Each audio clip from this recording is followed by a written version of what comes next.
ඉක්මනින්ම වෛද්‍යවරයෙක් වෙත ඔයාගේ පුංචි බබාව යොමු කරන්න.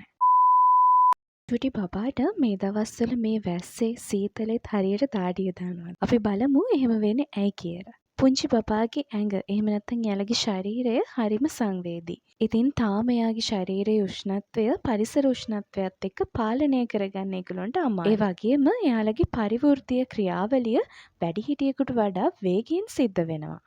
ඉතින් වැස්ස දවස්වලට අපි එයාව ඔතලා තියෙනවා. එහෙම නැත්නම් එයාට දිග ඇඳුම් අඳලා තියෙනවා.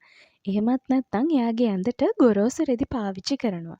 මෙන්න මේ හේතු නිසා බබාට දාඩිය දාන එක වැඩි වෙන්න පුළුවන්. ඒ විතරක් නෙමෙයි කාමර උෂ්ණත්වය වැඩි වෙනකොටත් බබාට දාඩිය දාන එක වැඩි වෙන්න පුළුවන්. ඉතින් වැස්ස දවස්වලට සීතල නිසා අම්මලා දොර ජනෙල් එහෙම වහලානේ තියෙන්නේ කාමරේ. එතකොට වාතාශ්‍රය එන්නේ නැති නිසා කාමර උෂ්ණත්වය වැඩි වෙන්න පුළුවන්. අන්න ඒ හේතුව නිසාත් බබාලට දාඩිය දාන ප්‍රමාණය වැඩි වෙන්න බලනවා. ඒ විතරක් නෙමෙයි බබා කිරි බොනකොට බබා සෙල්ලම් කරනකොට ටිකක් දඟලලා කරලා ඉන්නකොටත් බබාට ටිකක් වැඩිපුර දාඩිය දාන්න පුළුවන්. ඉතින් බබාට ගොඩක්ම දාඩිය දාන්නේ හිසට, බෙල්ලට වගේම තට්ටම් ප්‍රදේශවලට. ඉතින් සමහර විට ඔයත් මේ හේතු නිසා බය වෙලා ඉන්න අම්ම කෙනෙක් වෙන්න පුළුවන්. මේකට විසඳුම් හැටියට අපිට බබාට පහසු සැහැල්ලු ඇඳුම් අඳවන්න පුළුවන්.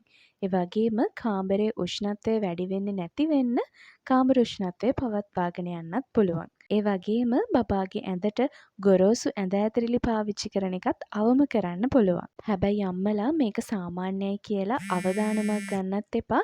මෙන්න මේ දේවල් වෙනවා නම්. කාමර උෂ්ණත්වය වැඩි වෙලා නැතුවත් බබාට දාඩිය දානවා නම් එයාගේ අත් යටිපතුල් සීතලයි නම් බබා කිසිම ක්‍රියාකාරකමක් කරන්නේ නැතුව එයා නිදාගන්නෙත් නැතුව ඉදී බබාට දාඩිය දානවා නම් නිතරම එයා ඇඳගෙන ඉන්න ඇඳුම් තෙමෙනවා නම් දාඩිය දාන වෙලාවට බබා මලානික වෙලා වගේ ඉන්නවා නම් මෙන්න මේ දේවල් සිද්ධ වෙනවා නම් ඉක්මනින්ම වෛද්‍යවරයෙක් වෙත ඔයාගේ පුංචි බබාව යොමු කරන්න.